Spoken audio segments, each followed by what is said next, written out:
नमस्कार मित्रांनो, स्वागत आहे तुमचं आपल्या चॅनल मध्ये आणि मी मंदार आंबोकर घेऊन आलो तुमच्यासाठी एक नवीन ब्लॉग। आज आहे 8 तारीख म्हणजेच नारळी पौर्णिमेचा दिवस आणि उद्या आहे 9 तारीख म्हणजेच रक्षाबंधनाचा दिवस। दोन्ही सण एकदम लागोपाठ आहे। सो तुम्हा सर्वांना नारळी पौर्णिमा आणि रक्षाबंधनाच्या खूप खूप शुभेच्छा। सो नारळी पौर्णिमेनिमित्त आज आपण चाललोय वरळी कोळीवाड्यामध्ये। हालाकी खूप आधीच मला म्हणजे जायचं होतं, पण ते सगळं कसं जातात काय जातात ते आज नक्की आपण बघणार आहे। आणि मी असं बघितलेलं आहे व्हिडिओच्या माध्यमातून की वरळी कोळीवाडा, आता कोळीवाडा म्हटलं की नारळी पौर्णिमा होणारच, त्यात काही विषयच नाही। तर जायची इच्छा होती भरपूर, म्हणजे 2-3 वर्षापासून बघत होतो सातत्याने, पण योग काही येत नव्हता। तर आज योग मात्र आलेला, तो आज पुरेपूर लुप्त उठाएंगे बच्ची के दिल में नारळ। चला जाऊया आपण, बघूया तिथे काय काय आपल्याला एक्सप्लोर करायला मिळणार आहे, बघायला मिळणार आहे, सोबतच अनुभव पण घेणार आहे नारळी पौर्णिमा ही कशी असते। ऐकून आहे की समुद्राला नारळ वगैरे अर्पण करतात वगैरे, पूजा केली जाते। सो लेट्स सी, आज प्रत्यक्षात देखेंगे। चला फायनली पोहोचलोय आपण वरळी कोळीवाड्यामध्ये आणि नारळी पौर्णिमेच्या दिवशी एक विशेष खेळ खेळला जातो, जो की श्रीफळ हातात घेऊन तो फोडला जातो, एकमेकांच्या हातात घेऊन समोरासमोर असा, म्हणजे नारळ फोडाफोडीचा कार्यक्रम बोलतात, म्हणजे काहीतरी बोलतात त्याला। सो आता इथे ते चालू आहे, आपण इथून सुरुवात करूया आणि आतमध्ये वरळी कोळीवाड्यात जाऊया। ठीक आहे, लेट्स गो। हे बघा इथे समोरची गर्दी दिसते ना, तीच नारळ फोडाफोडीची गर्दी। बघा इथे सगळे कसे नारळ पडलेले आहेत। हे बघा इथे नारळ फोडला जातो, इथे बघा किती नारळ ठेवलेले आहेत, इकडे पण नारळ।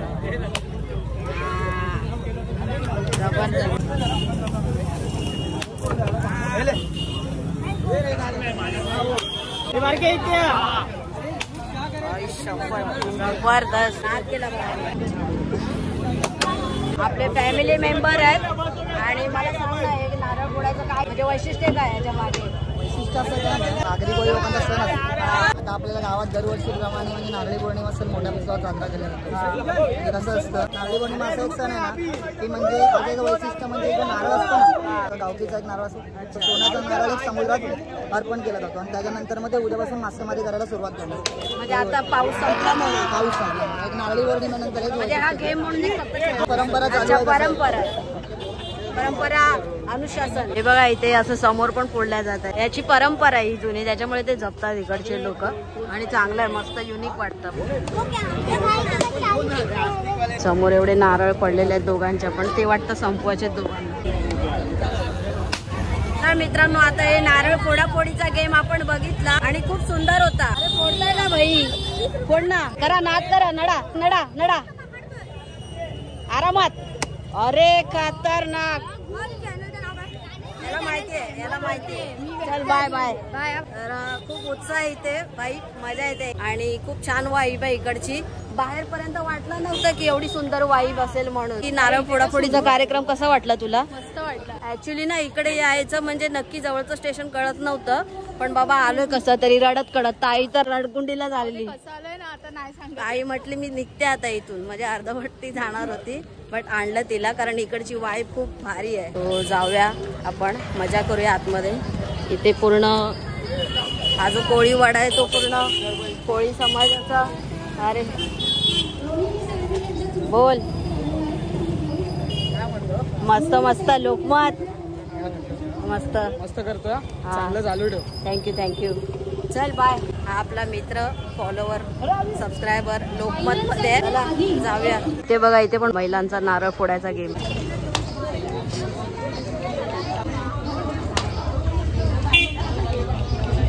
थोडी कमी पडते पण जिंकली, ताईची ताकद थोडी कमी पडलेली आहे, पण ताई नारळ 100% फोडणार, त्यात काय वादच नाही। हा, ताई आघाडी पे रहेंगे।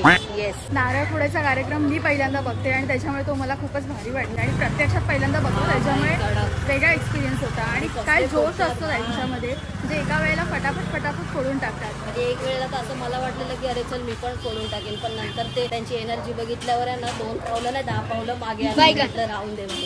चालू झालं, आलो आपण, पोहोचलो। या पूर्ण कोळीवाड्यामध्ये ना प्रत्येक अशा वेगवेगळ्या एरियाज अशी, म्हणजे गल्ल्यात वेगवेगळ्या, आणि त्यांच्या वेगवेगळ्या पालख्या असतात आणि त्या प्रत्येक जण आपापले पालखी काढतात आणि बँड बाजा वाजवत नटून तटून पूर्ण कार्यक्रम साजरा करतात।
हे गळ्यात घातलेलं आहे चिंबोरी. अच्छा नाही नाही नाही नाही नाही असली माल एकदम. बाप रे द चिंबोरी मॅन. येस मजा आली बाई साहेब आतापर्यंत. बाई कुठे गेली? बाई इकडे आहेस काय? खरोखरचे खेकडे घातले. हा मग बाई नाद आहे काय? कोळी लोक आहेत. कोळ्यांचा नाद नाही बाई. आपण आपल्याला आवडतात आगरी कोळी लोक. फुल प्रेम बांधील की.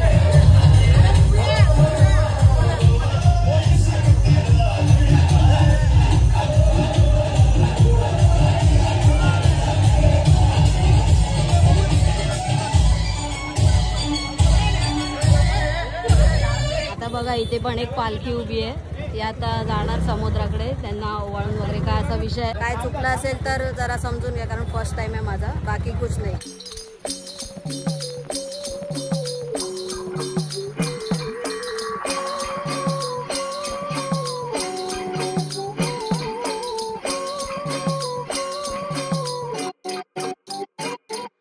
आता आपण जरा चाललोय वरळी किल्ल्यावरती. अरे चाललोय म्हणजे काय, आलाच बापरे. 5:45 झालेले आहेत. हा तो किल्ला आहे वरळी किल्ला, वरळी फोर्ट. सो जाऊया आपण. जाऊया थोड्या वेळ वरती जाऊया. होप सो की वरून आपल्याला चांगला नजारा बघायला मिळेल वरळी सिलिंगचा असं वाटतंय मला. आणि वरळी गावाचं पण खतरनाक भाई, एक नंबर. बघ या साईडला पण आहे खतरनाक. ये देखो रे दोस्तो, बच्ची रे बच्ची एकदम खच्ची. वरती आल्यावर इथे छोटा हनुमान स्वारींचं मंदिर पण आहे. हा समोर बघताय ना तो वरळीचा नजारा आहे, म्हणजे वरळी सिलिंग आहे समोर. आणि इथे बघा बोटी आता लावलेल्या आहेत. आता कसं आहे की आता पावसाळा संपायला आला ना, तर आता मग ते नारळ वगैरे देणार दर्या देवाला. म्हणजे ऍक्च्युली आगरी कोळी लोकांचं जे पोट आहे, उदरनिर्वाह आहे तो समुद्रावरतीच अवलंबून आहे. त्याच्यासाठी स्पेशली कोळ्यांचा हा देव मानला जातो. सो दर्या देव. बघूया आपल्याला केवढं कव्हर करायला भेटेल नाही भेटेल. अजून तर काय म्हणजे तिथपर्यंतच आपण लास्ट शूट केलं ते पालखी वगैरे तिथपर्यंतच. अजून थोडा टाइम लागेल यायला. आत्ताशी 6 वाजलेले आहेत. आम्हाला वाटलं की झालं आमचं मिस, कारण आम्हाला इथे येण्याचा परफेक्ट रस्ता माहीत नव्हता. सो आलो कसं कसं. आणि मी याच्या अगोदरच येणार होतो इथे वरळीला, म्हणजे ह्या ठिकाणी वरळी कोळीवाड्यामध्ये, कारण मला एक रील वगैरे बनवायचा होता.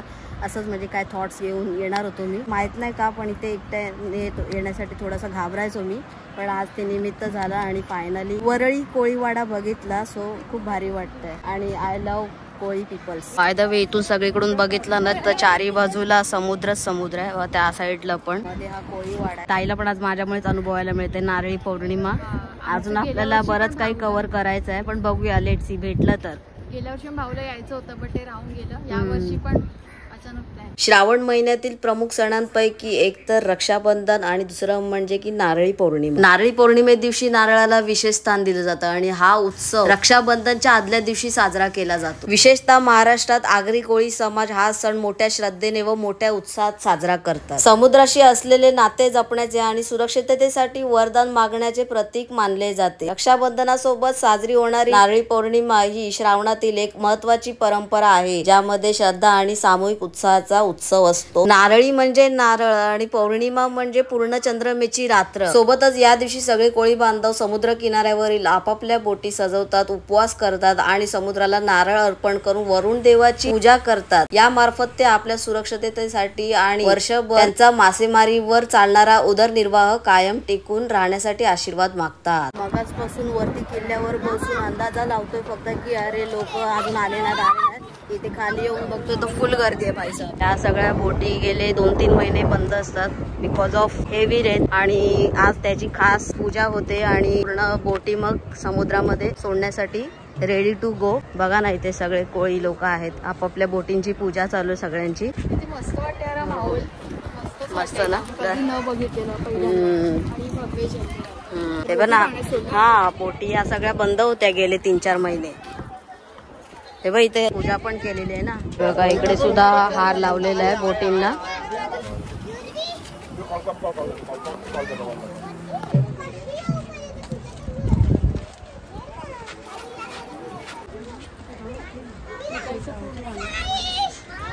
चला आता आपण आलोय इथे प्रॉपर. भाईसाहेब केवढी गर्दी. वरतून दिसत नव्हती ना गर्दी. हे बघा इथे बोट बघा मस्त ना. पोळी नाकवा सगळे पुरणपोळी पण ठेवलेली आहे, परत चिंबोऱ्या पण ठेवलेल्या आहेत. अजून ते तिकडे पापलेट पण ठेवलेलं आहे बघा. हे चिंबोरी आहे मस्त. आता इथे जी गर्दी बघताय ना, इथे आदित्य साहेब ठाकरे आलेले आहेत. तिथे समोर मीडिया आहे.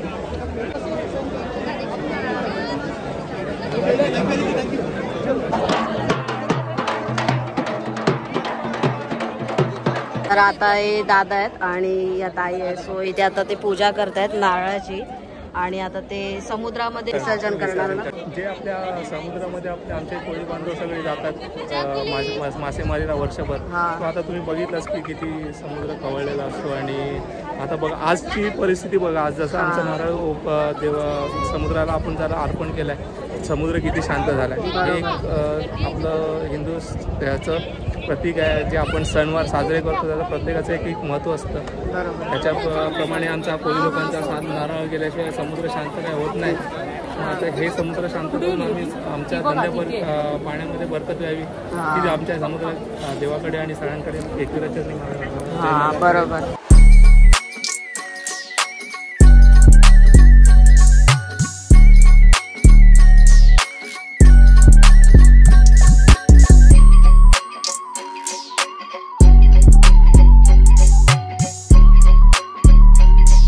आता एकदा नारळ दिला का नाही समुद्राला, मग असं जाणार बोटीमध्ये बघा. मग सुरुवात आता मासेमारी करायला.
साक्षात स्वामी समर्थ महाराज.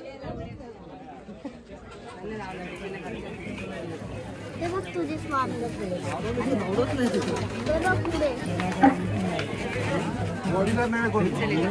ही आली पालखी. कसं वाटलं तुला? म्हणजे एकदम होतं तर प्रत्येकाचा सण जिव्हाळ्याचा असतो, तर तसंच आहे इकडे प्रत्येकामध्ये उत्सुकता, तेवढे इमोशन्स, सगळ्या गोष्टी आज बघायला मिळतात. आणि एकदम मनापासून सगळेजण पूजा वगैरे करतात. प्रत्येक ठिकाणी म्हणजे समुद्राच्या आजूबाजूला पण प्रत्येक ठिकाणी नारळ, फुलं, हार, अगरबत्ती, सुगंधित असं आपण इकडे समुद्राच्या ठिकाणी तर त्याला नेहमीच स्मेल येते. जसं गणपती विसर्जनला असतं ना भक्तिमय वातावरण, तर आज पण सगळं भक्तिमय वातावरण आणि सुगंध आहे इकडे पूर्ण समुद्राचा. तर मी पण खूप म्हणजे एन्जॉय करण्यापेक्षा त्याचा आनंद घेतला, म्हणजे एक्सपिरियन्स घेतला, मजा आली ओव्हरऑल. आणि हा खास सण असतो म्हणजे रक्षाबंधनच्या आदल्या दिवशी नारळी पौर्णिमा असते. तो कोळी बांधवांचा एकदम समुद्र हा देव आहे त्यांचा खरं बघायला गेला तर, पोशिंदा पण बोलू शकतो. तो असं एकंदरीत आहे. आय होप तुम्हाला हा व्हिडिओ आवडला असेल. व्हिडिओ आवडला तर लाईक करा आणि चॅनलवर नवीन असाल तर सबस्क्राईब करा. लवकरच भेटूया नवीन व्हिडिओमध्ये. तोपर्यंत स्वतःची काळजी घ्या. आता उद्या रक्षाबंधन आहे, तर सगळ्यांनी उत्तमपणे रक्षाबंधन साजरा करा. बहिणींनी भावाकडे जा, भावाला त्रास देऊ नका. आणि भाऊबीजला मग भावाने जायचं, मग हो नाही एक्सक्यूज नाही मांगताय बाहेर, भावने जाने का बहनी के घर पे. और मस्त भाई का ऐसा भाऊबीज रक्षाबंधन करके लेने का, एकदम प्रॉपर गिफ्ट देने का. नहीं दिया ना कंप्लेंट मेरे पास करो, माँ कसम मेरे चाहने वालों की. चला बाय. रक्षाबंधनच्या सगळ्यांना